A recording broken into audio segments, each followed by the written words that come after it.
In the beginning, when God created the heavens and the earth was a formless void, and darkness covered the face of the deep, while a wind from God swept over the face of the waters.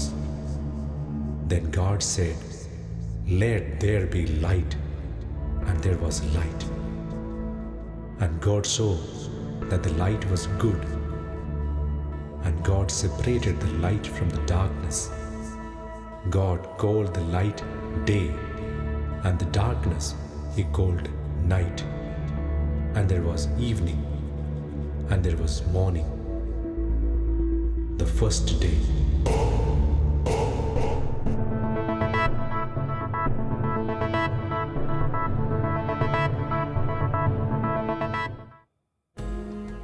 മാനവചരിത്രത്തിൻ്റെ ആരംഭം മുതൽ ദൈവവിശ്വാസവും അതിന് വിരുദ്ധമായ ചിന്താധാരകളും ഏറ്റുമുട്ടുന്ന ചർച്ചാവേദികൾ നാം കാണുന്നുണ്ട്.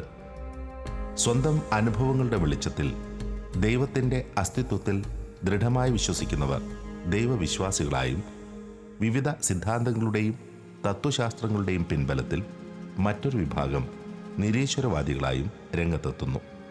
എന്നാൽ ആധികാരികമായി എന്നവണ്ണം ശാസ്ത്രത്തിൻ്റെയും ശാസ്ത്രീയ സിദ്ധാന്തങ്ങളുടെയും ചുവടുപിടിച്ച് ദൈവാസ്തിത്വത്തെ നിഷേധിക്കുന്നവരുടെ വാദഗതികളെ ആഴത്തിൽ വിശകലനം ചെയ്യുമ്പോൾ അത്തരം നിരീശ്വരവാദ നിലപാടുകളുടെ പൊള്ളത്തരം വ്യക്തമാകുന്നുണ്ട്. ശാസ്ത്രത്തിൻ്റെ കണ്ടെത്തലുകളെ ആധാരമാക്കി നിരീശ്വരവാദം പ്രചരിപ്പിക്കുന്നത് യുക്തിരഹിതമാണെന്ന് നാം ഇവിടെ തിരിച്ചറിയുന്നു.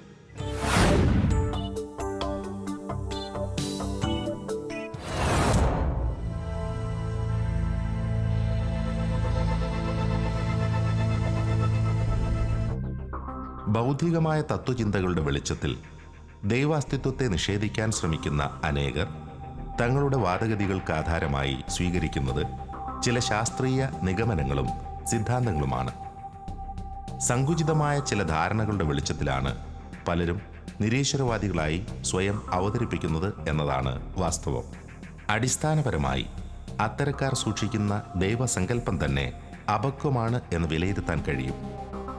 ആരാണ് ദൈവം എന്ന ചോദ്യത്തിന് വ്യക്തമായൊരു ഉത്തരം കണ്ടെത്താൻ കഴിയാത്തവരും അപക്വമായ ധാരണകളുടെ വെളിച്ചത്തിൽ ചില വിശദീകരണങ്ങളിൽ സ്വയം എത്തിച്ചേർന്നവരുമാണ് പതിവായി യുക്തിചിന്തകളുടെയും ശാസ്ത്രീയ ചിന്തകളുടെയും വെളിച്ചത്തിൽ ദൈവവിശ്വാസത്തെ ചോദ്യം ചെയ്തു വരുന്നത്. ഡേവിഡ് ഹ്യൂം എൻ്റെ അറിവിൽ ഏറ്റവും സ്ട്രോങ് ആയിട്ടുള്ള ഒരു ഏത്തിയിസ്റ്റ് ആയിരുന്നു. അദ്ദേഹത്തിൻ്റെ പുസ്തകം ഡയലോഗ്സ് കൺസേണിങ് നാച്ചുറൽ റിലിജൻ എന്ന് പറഞ്ഞൊരു പുസ്തകമുണ്ട്. വളരെ വളരെ ഫേമസ് ആണ്. 1776 മറ്റേ പ്രസിദ്ധീകരിച്ച ഒരു പുസ്തകമാണ്. ഇപ്പോഴും മിക്ക യൂണിവേഴ്സിറ്റികളിലും ലോകമൊട്ടാകെ മിക്ക യൂണിവേഴ്സിറ്റികളിലും സ്റ്റുഡൻസ് പഠിക്കുന്നുണ്ടത്. അത് വലിയ ഫേമസ് ആയിട്ടുള്ള പുസ്തകം എഴുതിയ ആളാണ്, ഏത്തിയസിസത്തെ സപ്പോർട്ട് ചെയ്തുകൊണ്ട്. പക്ഷേ അദ്ദേഹത്തിൻ്റെ ചരിത്രത്തെ നമ്മൾ വായിക്കുകയാണെങ്കിൽ നമുക്ക് മനസ്സിലാകും അദ്ദേഹത്തിൻ്റെ ചിന്താഗതി, അദ്ദേഹത്തിൻ്റെ ദൈവം വളരെ വളരെ ക്രൂരനായ ഒരു ദൈവമാണ്. എങ്ങനെയാണ് മറ്റുള്ളവർ തെറ്റ് കണ്ടുപിടിക്കേണ്ടത്, തെറ്റ് കണ്ടുപിടിച്ച് കഴിഞ്ഞാൽ എങ്ങനെയാണ് അവരെ ശിക്ഷിക്കേണ്ടതെന്നുള്ള ചിന്ത മാത്രമേ ആ ദൈവത്തിനുണ്ടായിരുന്നുള്ളൂ എന്നാണ് അദ്ദേഹത്തിൻ്റെ ചെറിയൊരു ഓട്ടോബയോഗ്രഫിയിൽ പറയുന്നത്. ഇങ്ങനെയുണ്ടല്ലോ, ഇങ്ങനെ പല ഏത്തിയസും ദൈവത്തെപ്പറ്റി വളരെ മിസ്അണ്ടർസ്റ്റാൻഡിങ് ഉള്ളവരാണ്. ആ മിസ്അണ്ടർസ്റ്റാൻഡിങ് ആണ് ഇവരെ ഏത്തിയസ്റ്റ് ആക്കിയതെന്ന് എനിക്കൊരു വളരെ ഗൗരവമായ സംശയമുണ്ട്. ആഴമുള്ള പഠനങ്ങളുടെ വെളിച്ചത്തിൽ അനേകം പണ്ഡിതർ ശാസ്ത്രീയ നിരീശ്വരത്വം എന്ന ആശയത്തിന് സാങ്കത്യമില്ലെന്ന് അടിവരയിട്ട് പറയുന്നു. ദൈവവിശ്വാസവും ശാസ്ത്രവും ശത്രുക്കളല്ല എന്നും തുറന്ന മനസ്സോടെ സമീപിച്ചാൽ പരസ്പര പൂരകങ്ങളാണ് എന്നും ഒട്ടേറെ പേർ തിരിച്ചറിയുന്നു. ശാസ്ത്രം വികസിച്ചു തുടങ്ങിയ കാലം മുതലാണ് നിരീശ്വരവാദം ശക്തിപ്പെട്ടു തുടങ്ങിയത് എന്ന വാദഗതി പ്രബലമാണ്.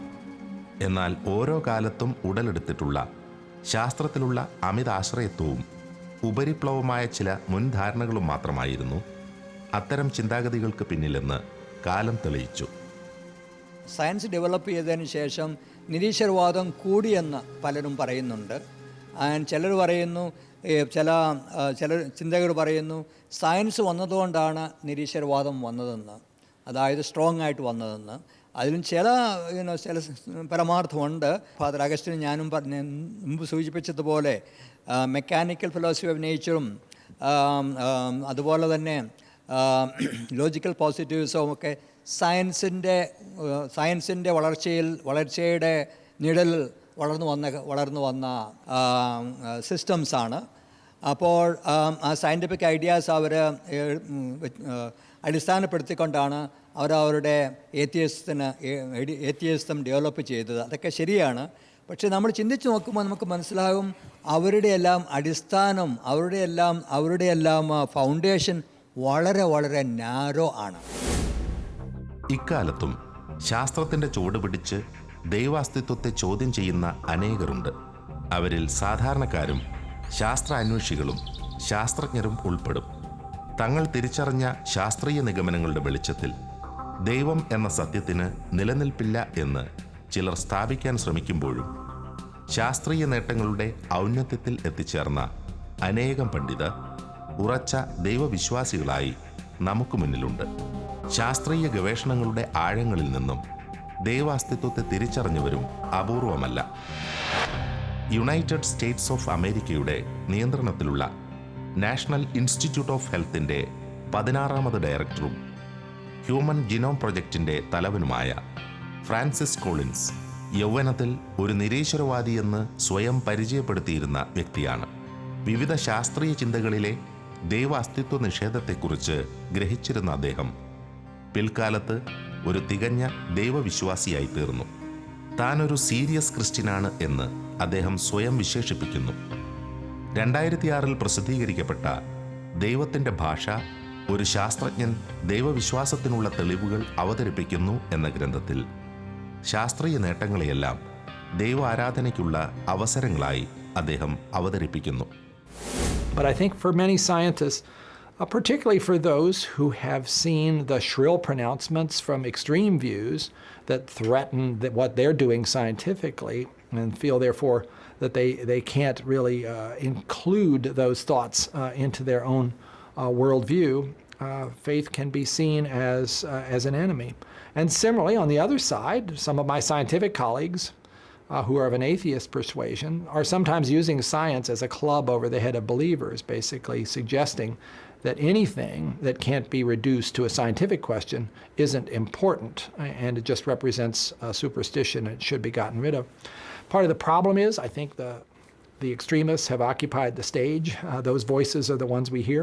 I think most people are actually kind of comfortable with the idea that science is a reliable way to learn about nature, but it's not the whole story. And there's a place also for religion, for faith, for theology, for philosophy. But that harmony perspective doesn't get as much attention. Nobody's as interested in harmony as they are in conflict, I'm afraid. 20ാം നൂറ്റാണ്ടിലെ English തത്വജ്ഞാനികളിൽ അറിയപ്പെടുന്ന ഒരു വ്യക്തിത്വമായിരുന്നു Antony flu.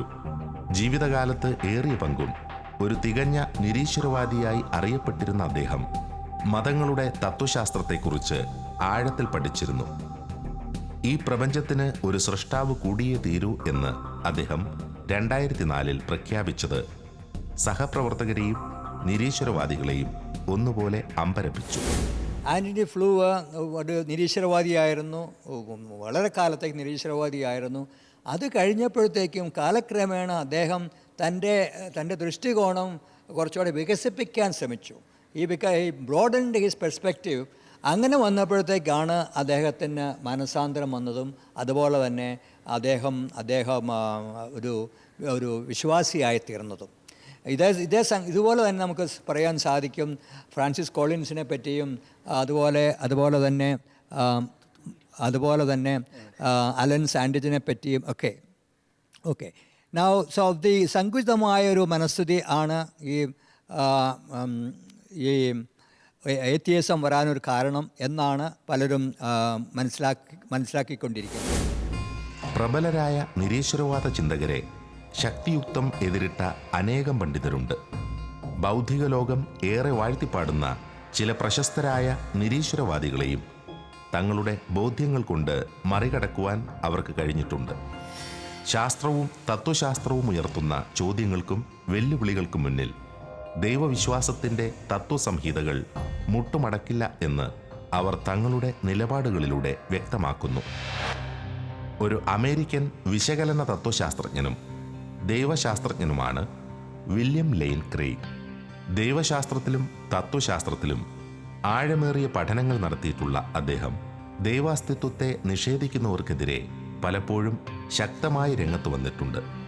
തൻ്റെ ശക്തമായ ബോധ്യങ്ങളുടെ പിൻബലത്തിൽ ദൈവവിശ്വാസികളുടെ ശബ്ദമായി മാറിയ അദ്ദേഹത്തിൻ്റെ ശാസ്ത്രീയ നിരീശ്വരത്വത്തിനെതിരെയുള്ള ഡിബേറ്റുകൾ പ്രശസ്തങ്ങളാണ്. വളരെ വിഖ്യാതനായ ഒരു ഡിബേറ്ററാ ശാസ്ത്രത്തിൽ നിന്നും തത്വശാസ്ത്രത്തിൽ നിന്നുമൊക്കെ ഇന്ന് അന്താരാഷ്ട്ര തലത്തിൽ നിന്ന് തിളങ്ങി നിൽക്കുന്ന ഒരു വ്യക്തിത്വമാണ്. ദാർശനികനും ദൈവശാസ്ത്രത്തിനുമൊക്കെയാണ് വില്യം ലെയ്ൻ ക്രെയ്ഗ് എന്ന് പറയുന്ന വ്യക്തി. അദ്ദേഹവും സ്റ്റീഫൻ ഹോക്കിങ്ങിൻ്റെ ബ്രീഫ് ഹിസ്റ്ററി ഓഫ് ടൈമിലെ അതിർത്തിരഹിത സിദ്ധാന്തത്തെപ്പറ്റി പഠിച്ചിട്ട് പറയുന്നത് ഇങ്ങനെയാണ്. സ്റ്റീഫൻ ഹോക്കിങ്ങിൻ്റെ ചോദ്യം ഇതാ, what place then for a creator? അതിനുള്ള ക്രെയ്ഗിൻ്റെ മറുചോദ്യം ഇതാ, what price then for a creator എന്ന്. ദൈവമില്ല എന്ന് പറയുന്നതിന് എന്ത് വില? ദാർശനികമായിട്ടോ താത്വികമായിട്ടോ ശാസ്ത്രീയമായിട്ടോ ഇതിനെന്തെങ്കിലും ഉറപ്പുള്ള അടിത്തറകളുണ്ടോ? ഇതിനെന്തെങ്കിലും യുക്തിഭദ്രതയുണ്ടോ? ഇല്ല എന്ന് ആ ക്രെയ്ഗ് അവിടെ തുറന്നു കാണിച്ചു തരുന്നത്. 1992 ഒരു പബ്ലിക് ഡിബേറ്റ് ഷിക്കാഗോയിൽ വെച്ച് നടത്തിയായിരുന്നു. അതിൽ തെയിസ്റ്റിക് സ്പോക്സ് പേഴ്സണായിട്ട് വില്യം ലെയ്ൻ ക്രെയ്ഗ് ആയിരുന്നു. അതിൻ്റെ ഏത്തിയിസ്റ്റിക് സ്പോക്സ് പേഴ്സണായിട്ട് അന്നത്തെ ഏത്തിയിസ്റ്റിക് സൊസൈറ്റിയുടെ പ്രസിഡൻറ്റിനെയാണ് അവർ വിളിച്ചത്.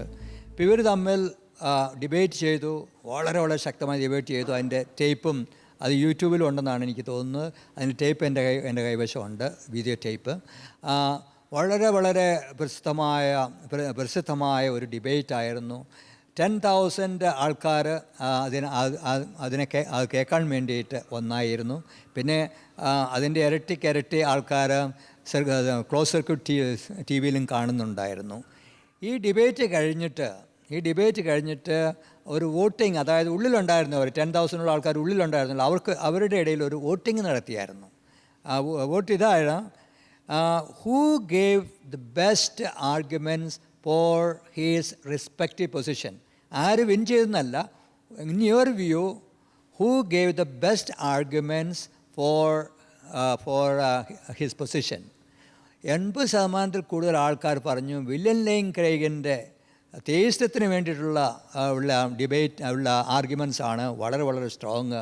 അതേസമയം അദ്ദേഹത്തിൻ്റെ ഒപ്പോണൻ്റായിട്ട് ഇൻ്റർനാഷണൽ സൊസൈറ്റി ഓഫ് ഏത്തിയസിൻ്റെ പ്രസിഡൻറ്റിൻ്റെ ആർഗ്യുമെൻറ്റ്സിന് യാതൊരു കഴമ്പുമില്ല എന്ന് 80% കൂടുതൽ ആൾക്കാർ. ഇതെല്ലാം ഡോക്യുമെൻ്റ് ചെയ്തിട്ടുള്ള കാര്യങ്ങളാണ്. ലോകപ്രശസ്തനായ ആസ്ട്രോണമറും വത്തിക്കാൻ ഒബ്സർവേറ്ററിയുടെ മുൻ തലവനുമായ ജെസ്യൂട്ട് ശാസ്ത്രജ്ഞനാണ് ഫാദർ ജോർജ് കൊയിൻ. പ്രപഞ്ചവിജ്ഞാനിയും സംബന്ധിച്ച് അദ്ദേഹം ഗവേഷണം നടത്തിയിട്ടുള്ള വിഷയങ്ങളും അദ്ദേഹത്തിൻ്റെ നേട്ടങ്ങളും അനവധിയാണ്. അദ്ദേഹത്തിൻ്റെ ഈ രംഗത്തുള്ള നേട്ടങ്ങളെ മാനിച്ചുകൊണ്ട് 1991 കണ്ടെത്തിയ ഒരു ആസ്ട്രോയിഡിന് 14429 കൊയിൻ എന്ന പേരാണ് നൽകിയിരിക്കുന്നത്. ശാസ്ത്രജ്ഞൻ എന്നതിനു പുറമെ പ്രഗത്ഭനായ ഒരു പ്രഭാഷകനും ഡിബേറ്ററുമാണ് ഫാദർ ജോർജ് കൊയിൻ. സ്റ്റീവൻ വൈബർഗ്, അദ്ദേഹത്തിന് 1979 തോന്നുന്നു ഫിസിക്സിൽ നോബൽ പ്രൈസ് കിട്ടിയത്. വളരെ നല്ല മനുഷ്യനാണ്, വളരെ സമർത്ഥനായ മനുഷ്യനാണ്. അദ്ദേഹത്തിൻ്റെ ഒരു ഫേമസ് ആയ ഒരു പുസ്തകമാണ് ദ ഫസ്റ്റ് 3 മിനിറ്റ്സ്. വളരെ ഫേമസ് ആയിട്ടുള്ള പുസ്തകമാണ്. അതിൻ്റെ അവസാനം അദ്ദേഹം പറയുന്നു, the more I know about the universe the more pointless it becomes. ഞാൻ യൂണിവേഴ്സിനെ പറ്റി എത്രയധികം പഠിക്കുന്നോ അത്രയും അതിനനുസരിച്ച് യൂണിവേഴ്സിന് ഒരു എയിമും ഇല്ല, ഒരു മീനിങ്ങും ഇല്ല എന്ന് എനിക്ക് തോന്നുന്നു. അപ്പോൾ അതിന് ഒരു മറുപടിയായിട്ട് father George Coyne, the director of Vatican Observatory, the former director, at that time he was still the director, അദ്ദേഹം ഒരു നല്ലൊരു ആൻസർ കൊടുത്തു. The universe is pointless for someone who has no point. വളരെ ബുദ്ധിപരമായ ഒരു ആൻസറാണ്. If you have no point, if you have no foundation, that means if you have no അടിസ്ഥാന മൂല്യങ്ങൾ, അങ്ങനെയുള്ളവർക്ക് the universe becomes a pointless thing. അതേസമയം അടിസ്ഥാനമുള്ളവർക്കും ശരിയായ രീതിയിൽ ചിന്തിക്കുന്നവർക്കും universe cannot become a pointless thing. Universe is meaningful. And ഒരു കാര്യം ഞാൻ പറഞ്ഞുകൊള്ളട്ടെ, father George coin ഒരു സാധാരണ വ്യക്തിയല്ല. ഒരു ജെസ്യൂട്ടാണ്, ജെസ്യൂട്ട് പ്രീസ്റ്റാണ്, എൻ്റെ ഒരു ഫ്രണ്ടും കൂടെയാണ്. അദ്ദേഹം ഒരു അക്കംപ്ലിഷ്ഡ് അസ്ട്രോണമറാണ്. അദ്ദേഹത്തിൻ്റെ സംഭാവന ഇൻ്റർനാഷണൽ അസ്ട്രോണമിക്കൽ സൊസൈറ്റി അംഗീകരിച്ചുകൊണ്ട് അദ്ദേഹത്തിൻ്റെ പേരിൽ ഒരു അസ്ട്രോയിഡ് ഉണ്ട്. ഇന്നലെ ഞാൻ പറഞ്ഞായിരുന്നു, അദ്ദേഹത്തിൻ്റെ പേരിൽ തന്നെ ഒരു അസ്ട്രോയിഡ് ഉണ്ട്. അദ്ദേഹത്തിൻ്റെ സംഭാവനയെ അംഗീകരിച്ചുകൊണ്ടുള്ള, അദ്ദേഹത്തെ ബഹുമാനിച്ചുകൊണ്ടുള്ള ഒരു അസ്ട്രോയിഡ് അങ്ങനെയുണ്ട്. അതുപോലെ അത്രയ്ക്ക് സമർത്ഥനായ ഒരു വ്യക്തിയാണ്. വളരെ ഇൻ്റർനാഷണൽ റെക്കഗ്നൈസ്ഡ് അസ്ട്രോണമറാണ് പറയുന്നത്.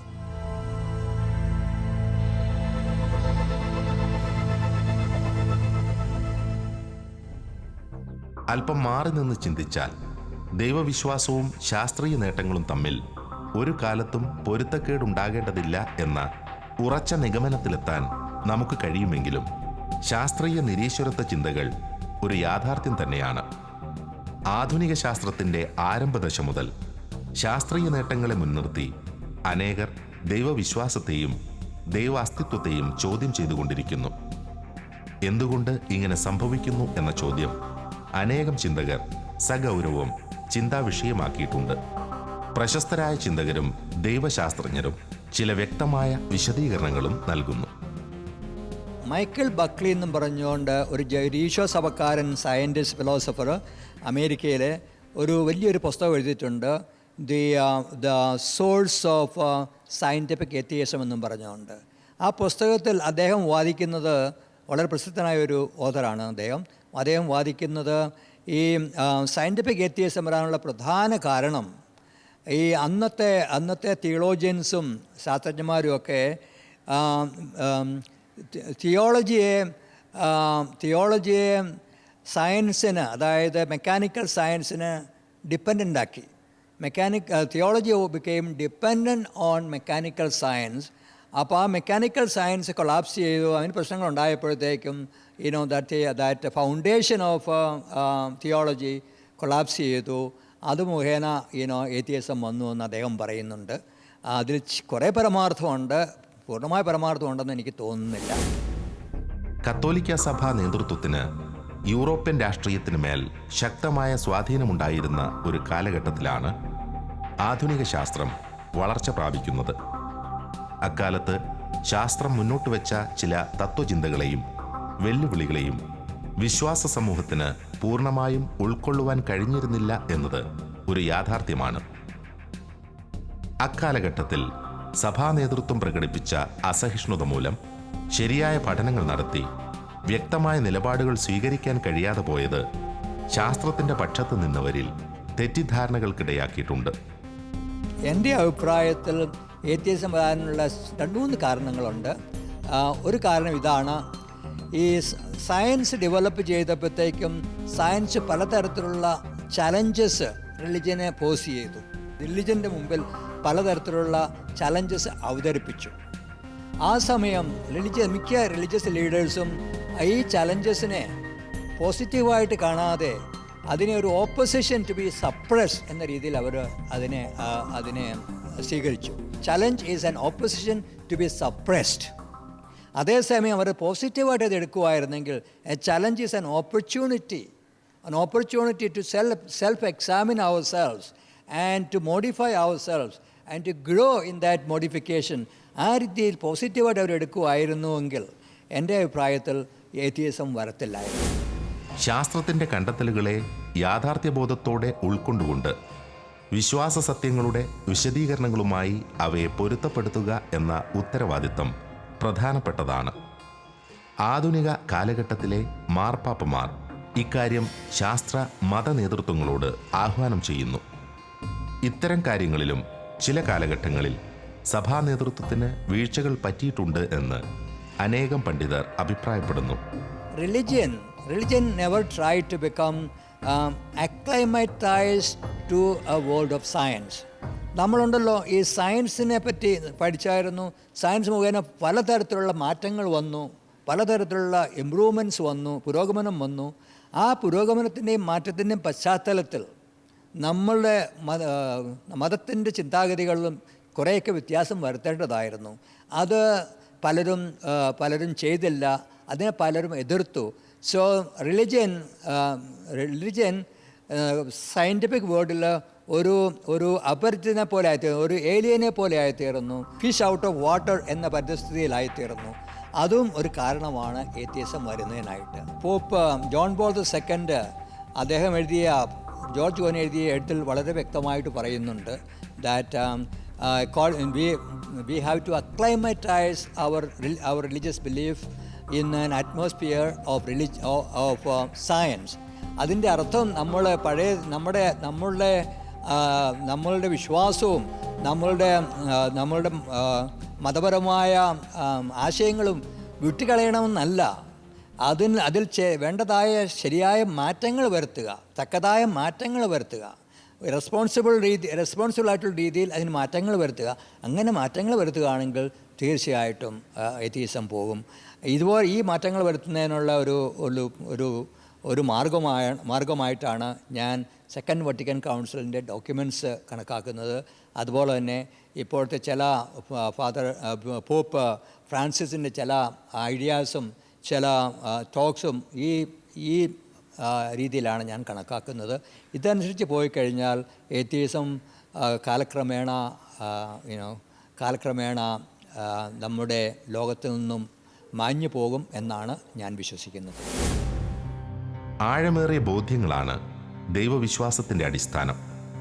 ആത്മീയ ചിന്തകൾ പകരുന്ന ഉൾക്കാഴ്ചകൾ ശരിയായ പ്രപഞ്ചവീക്ഷണത്തിലേക്ക് നമ്മെ നയിക്കുകയും ശാസ്ത്രീയ നിഗമനങ്ങളുമായി പൊരുത്തപ്പെടുവാൻ സഹായിക്കുകയും ചെയ്യുന്നു. എന്നാൽ നാം സ്വന്തമാക്കിയിരിക്കുന്ന ഇത്തരം ആത്മീയ കാഴ്ചപ്പാടുകൾക്ക് വെളിയിലുള്ളവരെ സംബന്ധിച്ച് അവർ നമ്മുടെ വാദഗതികളെ വിലയിരുത്തുന്നത് നമ്മുടെ ജീവിത മാതൃകകളുടെ അടിസ്ഥാനത്തിലായിരിക്കും.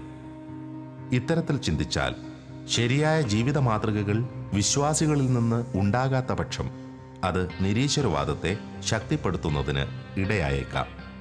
മഹാത്മാഗാന്ധി പണ്ട് ഒരു പ്രാവശ്യം പറഞ്ഞായിരുന്നു, I love Christ, I like Christ, but I don't like you Christians. അതായത് നമ്മളുടെ ക്രിസ്തീയ ജീവിതം നമ്മളുടെ ഒത്തൻറ്റിസിറ്റിയെ കാണിക്കുന്നില്ല. നമ്മൾ ഒത്തൻറ്റിക്കായിട്ട് ഒരു ക്രിസ്തുവിൻ്റെ ആശയങ്ങളനുസരിച്ച് ജീവിക്കുന്നില്ല. നമ്മുടെ മാതൃക ഒരു ദുർമാതൃക പോലെ വന്നു. അപ്പം നമ്മളെല്ലാവരും ചെയ്യേണ്ട കാര്യങ്ങൾ നമ്മളെ തന്നെ പരിശോധിക്കേണ്ടത് ആവശ്യമാണ്. നമ്മൾ പരിശോധിച്ചിട്ട് നമ്മളുടെ മതത്തിൻ്റെ ആശയങ്ങളെയും അടിസ്ഥാനത്തിൽ ജീവിക്കുകയും അങ്ങനെ ഒരു മാതൃക കൊടുക്കുകയും ചെയ്യുകയാണെങ്കിൽ എനിക്ക് തോന്നുന്നത് എത്തിയിസം കാലക്രമേണ അപ്രത്യക്ഷപ്പെടും.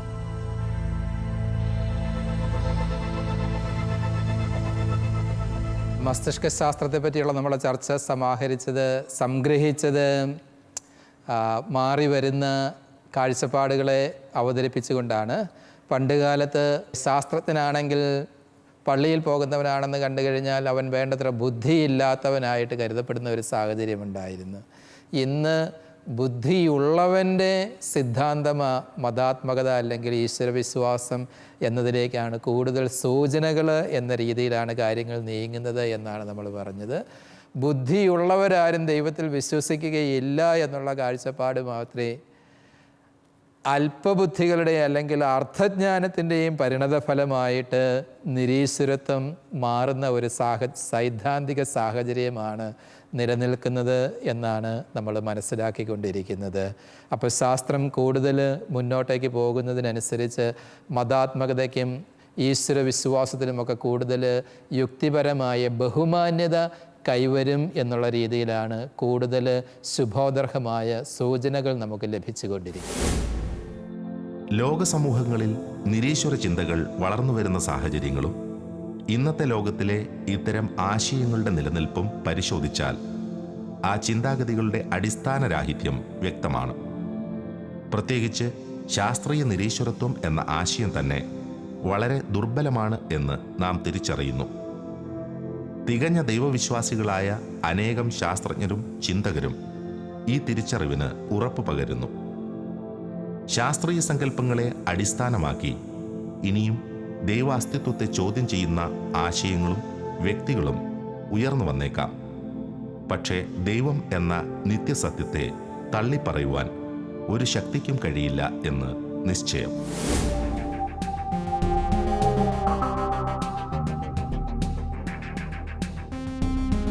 കൃത്യമായി നിർവചിക്കുകയും മനസ്സിലാക്കാനുള്ള ഒരു തുറവി കാണിക്കുകയും ചെയ്താൽ ഗണിതശാസ്ത്രത്തിലെ പല വ്യവഹാരങ്ങളും പ്രതീകങ്ങളും പ്രമേയങ്ങളും നമ്മുടെ വിശ്വാസ ജീവിതത്തെ ഒത്തിരിയേറെ ധന്യമാക്കും. ഒരു നക്ഷത്രത്തിൽ നിന്ന് വരുന്ന രശ്മികൾ സാധാരണഗതിയിൽ അത് ഋജുരേഖയിൽ നേർരേഖയിലാണ് പ്രസരിക്കുന്നത്. അങ്ങനെയുള്ള രശ്മികൾ സൂര്യൻ്റെ ആകർഷണ മണ്ഡലത്തിലൂടെ കടന്നു പോകുമ്പോൾ വളയും എന്ന് ആപേക്ഷിക സിദ്ധാന്തം പറയുന്നു. ദി അബ്സല്യൂട്ട് ഇൻഫിനിറ്റി, എല്ലാ അനന്തതകളുടെയും സമുച്ചയം അല്ലെങ്കിൽ സമഗ്രത, അബ്സല്യൂട്ട് ഇൻഫിനിറ്റി.